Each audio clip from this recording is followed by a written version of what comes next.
So regarding this epilogue to the Three Sisters, it was recorded like קומה מינוס 6 לתחנה המרכזית החדשה בתל אביב, אם מישהו לא מזהה את הגיהינום הזה, אז זה לפני שנה, בנובמבר לפני שנה. It's supposed to be an epilogue that is kind of like I didn't feel like continuing this tale, even though I have it mostly like, though I have it like in my mind like this, the remaining I would say mini-series that is more like, you know, like Darth Vader oriented. The three first part was supposed to be something like, you know, like Phantom Menace, I would say, like, you know, of course, give the antagonist kind of like I would say approachable background or relatable background in a way to make the impact even larger, you know, of what actually happens eventually. Since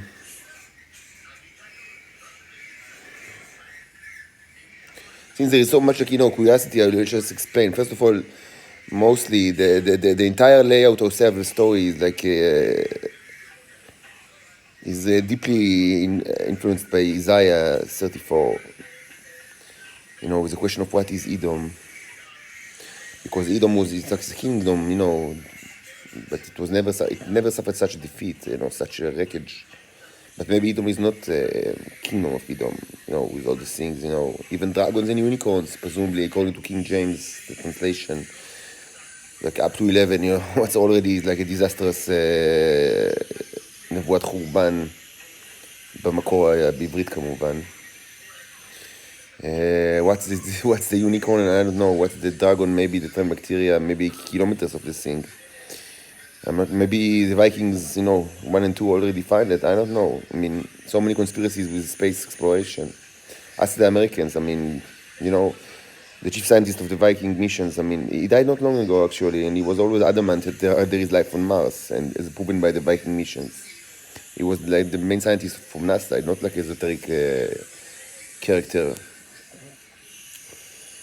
Anyway, yes, of course, Lilith, that is waiting, you know, sitting, waiting, and, you know, the satyrs calling to each other, of course, mentioned later on. And the destruction, but you should know more than anything that this planet can be destroyed. Definitely. It can happen. It can happen. I will record, you know, hopefully someday, maybe soon, the three remaining parts. So I'm not going to spoil too much, but yes, I mean, part of the kind of like surprise should, I mean, yeah, I mean, there is kind of like, you know, it's never mentioned that it's Venus, but I understood that some people would have like thought that it's Venus, think that it's Venus, or maybe they don't even know that the Titan origin is Venus, so maybe they think it's like a planet that is like their home world, but they don't even know what it is. But it was supposed to be not like the origin story of the Titans, it's supposed to be the origin story of the solar system as it is. Or, you know, an alternative version of the Titanomachy, as described by Hesiod, and also arguably Genesis 6. Of course, there are several clues, like, you know, along the way that it's actually not Venus but Mars. First of all, the color of the land, that's, you know, that is, it says that the color of Lilith, you know, that is red. And also the fact that they do, you know, that they like the royal family, like, you know, that indeed, the Titan, you know, audience might think that, find them relatable. And not just them, but also the humans in Earth currently, that, I mean, that no Titans. I mean, yes, there are some kind of, like, you know, they are problematic, of course. And yes, the problems as described in this, I don't want to do my own, like, you know, literary criticism or analysis, but certainly, I mean, there is like these things, of course, I mean, related to our existence, and you know these people, and you know their problems, and their problems are somewhat, you know, I mean, the best of them, I mean, they have this kind of like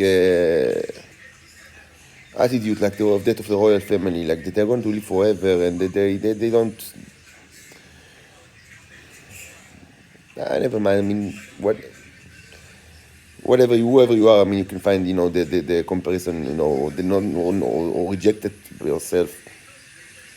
Should say that, I mean, yes, it was them, it was mentioned that they like extreme sports like skiing, which of course is best done in Olympus Mons in Mars, not in Venus.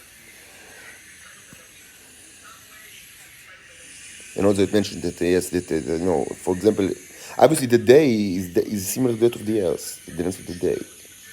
Like, as seen, in the third chapter by the fact that they like convene like after 2 days. I mean, if it was in Venus, 2 days would have been too long of a period. With the days, the day tremendously long in Venus, the day tremendously is super long. So it's not, but the day in Mars is pretty much like that of the Earth. The length of the day. So these are kind of like all sort of clues that this is actually not Venus at all. However, yes, Venus is still a post-apocalyptic society. Yes, it's true, but in kind of like a complicated process. Also, it should be said that the fact that the kind of like, the land of the shamans is indeed the Earth. I mean, if that's what you figured out, so you were right. Yes, this is the planet Earth. And these people are arguably, I mean, are they humans? So it's a question. I mean, but it's a question of definition. Certainly they are your ancestors, whoever you are. I mean, the humans that now listen to me, these are your ancestors, yes. These people existed, yes. Paleontologists cannot detect it.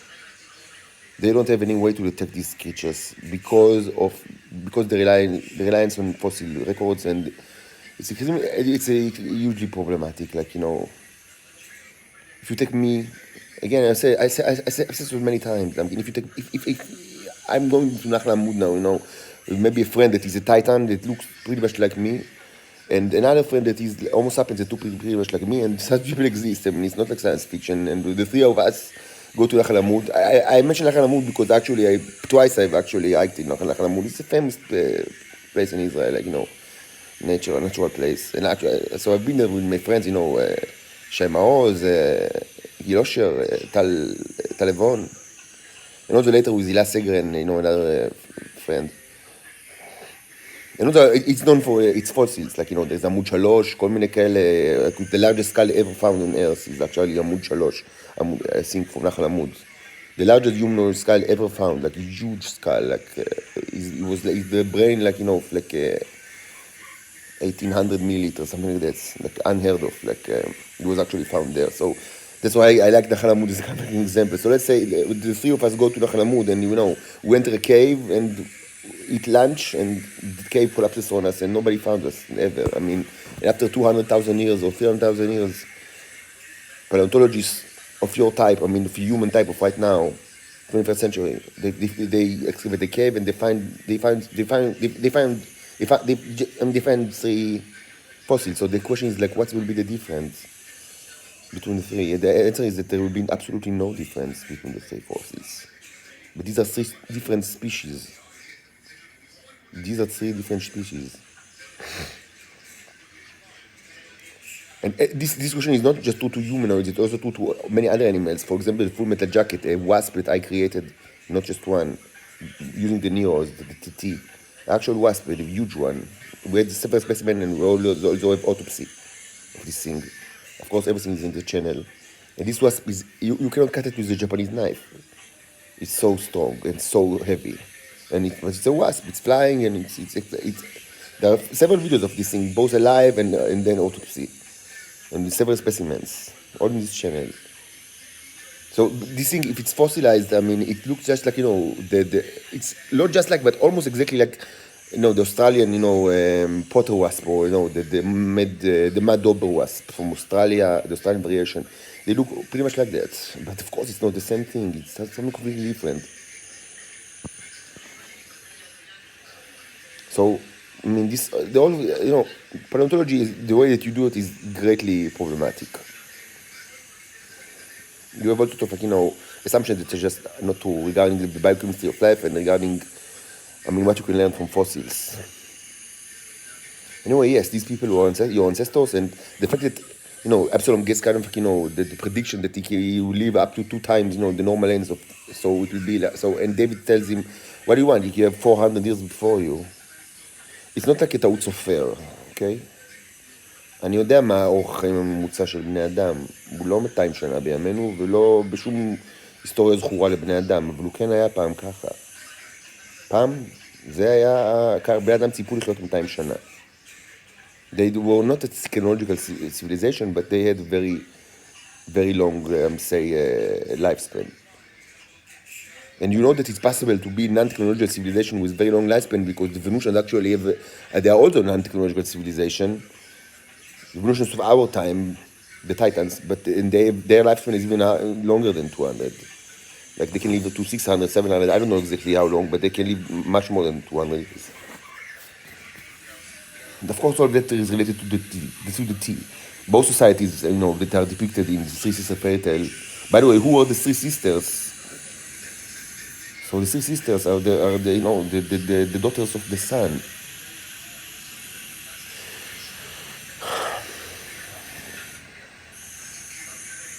Mercury is out. Anyway, these two civilizations, they both had the T in their body, but to different extents. And they were very different. And the so-called Titanomach is a play, between these two civilizations, like, a war, a great war between these two civilizations they both had the T in their body. So both were not what you call modern atomic humans. They were not Homo sapiens the way that you define it, even though they are related to you. And when I say you, I mean both. I mean humans. Like my audience right now, humans.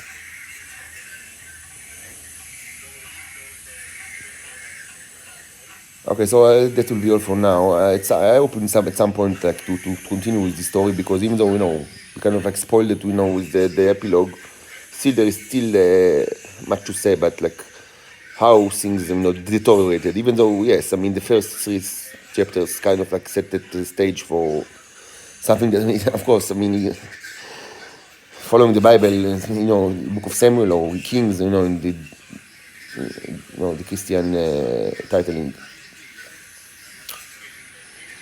So you could have, this is of course expected, but yes, it's. But there are still things that should be said. I think it's an interesting story. And there are all sorts of details that are pertinent first because it's interesting, and second because, of course, the listeners can learn all sorts of things from that, even the current listener of our time.